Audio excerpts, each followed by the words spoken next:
Yamaha Niken. Niken. So the Japanese for 2 is ni. Ichi ni. Sorry, I'm just amusing myself.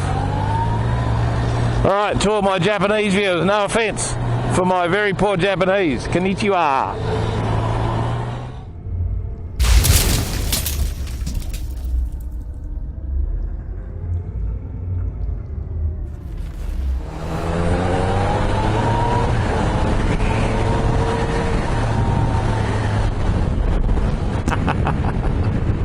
You guys are going to love this. Look at this sucker. That's not a BMW. It's big enough to be a GSA, isn't it? It's huge. Look at that front of that thing. Look how wide it is, nearly as wide as the handlebars. I'm on the Yamaha Niken, which is the MT09 base 3-wheeler. So this is the 2 wheels up the front. Apparently 2 in Japanese is said by ni. And Ken must be the guy that designed it. Niken. So, anyway.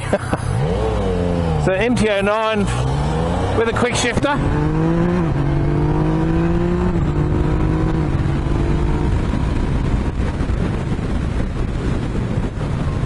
Only on the up though, so still got to change down manually. But, yeah, that's nice. So this is the MT09, full electronic suite from that Yamaha range of road bikes. I'm not going to mess too much with the traction control.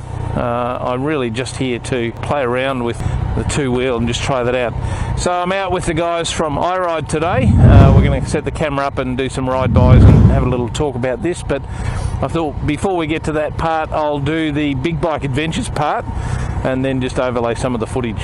First impressions are, you'd think they'd be weird. You'd think riding a 2-wheeled or a 3-wheeled motorbike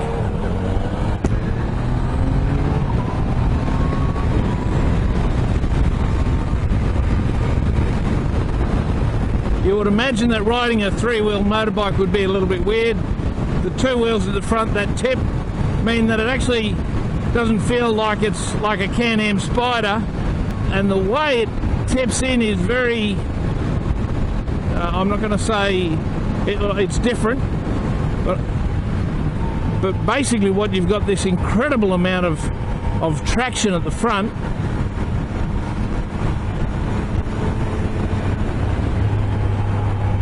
and sure-footedness. Now, you know, too much traction on the front end of a motorbike is never a bad thing at all. So for this to have a step in that direction, I think is absolutely fantastic. They say that when you've got a pillion on the back of this, the pillion can almost dance because it's so stable when you're rolling. You know, unlike you know, and we don't want a generation of poorly behaved pillions by any stretch of the imagination.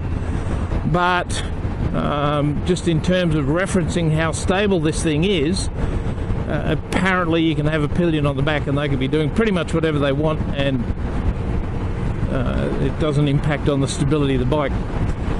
Now, the real advantage of this kind of setup is when you've got really, really poor road quality. Now, I'm not talking about dirt, I'm actually talking about, you know, the roads in Australia. For anyone who's ever been here or ridden around Australia knows that the road quality here is really quite poor. But what that means is that a lot of guys in Australia, a lot of riders in Australia, because the quality of the roads are so poor, they tend to ride a bike that is capable of coping with those rides. So you see a lot of Africa Twins around, not just Africa Twins, a lot of adventure bikes with road bias tyres on because they've got long travel suspension. Riding a sports bike with hard suspension on these surfaces is just bone jarring. It's just terrible. So to have a bike that has got a bit of travel, bigger wheels to cope with the potholes and the uneven surfaces, makes riding a lot more enjoyable. So what Yamaha have done is they've gone, so you don't need a 19-inch front wheel or a 21-inch front wheel with long travel suspension to get a good ride if you've got 2 wheels, and that's what Yamaha have done with this. So we've got a bike that Each wheel moves independently of each other. They lean like a motorbike. But when you're tipped over in a corner on uneven surfaces, it's completely unaffected. And that's the thinking behind the Niken, is to be able to give you a sure-footed ride on any surface. And you know, seriously, you can't complain about that.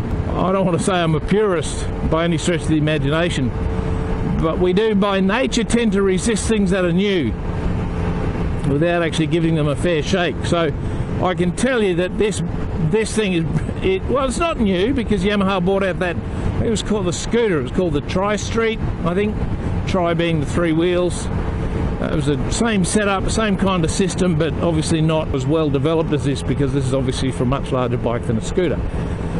So in terms of what Yamaha have done here is actually nothing new, because they've had that technology out for a while, but they've put that technology into a bike with a proper road going engine, long distance engine. I'm actually really impressed at how comfortable it is. It's really comfortable. Like, actually, for me, the ergonomics are almost perfect, you know, for what is essentially it's supposed to be a sports touring bike. Keep grabbing that clutch and I don't need to going up. After riding the Africa Twin DCT, you'd think I'd be used to not using the clutch. You know, this thing's actually got so much front end grip. It actually feels like the back's a bit loose.